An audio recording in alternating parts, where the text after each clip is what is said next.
Bon, après, je sais qu'elle est partie et c'est quelqu'un d'autre qui a pris le dossier. Finalement, de ces réunions, il n'en est rien ressorti.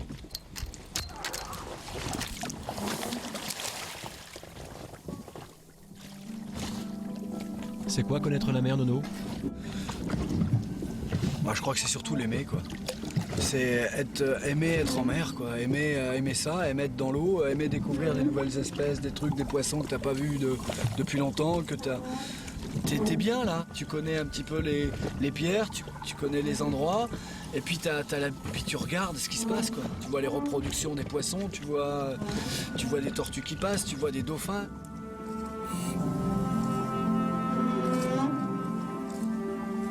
Évidemment, un dauphin, ça t'intéresse pas en termes de cible potentielle, mais t'es super content de voir un dauphin, quoi. T'es là, tu descends, t'es en patrouille avec des raies, c'est génial.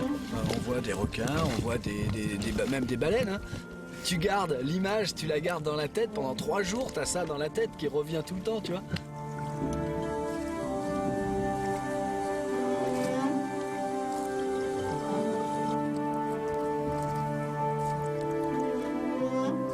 Je me suis très rarement senti en danger quand j'ai croisé en chasse sous-marine un requin. Une seule fois, mais c'était de ma faute en fait, c'était une connerie. J'étais parti très tôt le matin à la pointe aux sel. Je tire un perroquet qui passe, je l'accroche à ma bouée et puis je redescends faire mes affûts, mes agachons. Et là, à ce moment-là, y a un bulldog qui passe. Il passe, je commence à remonter et il me revient dessus. Donc j'étais obligé de le pousser. Il a fait demi-tour, il est revenu une deuxième fois, j'ai retapé dessus. Et puis après, je me suis aperçu que mon poisson, il était juste derrière moi là, et je l'avais mal tué. Je l'avais mal tué et il était en train d'agoniser, tu vois, à se débattre dans tous les sens sur la bouée. Résultat, je me suis retrouvé entre la bouée et le requin. Là, j'ai eu un doute quand même là.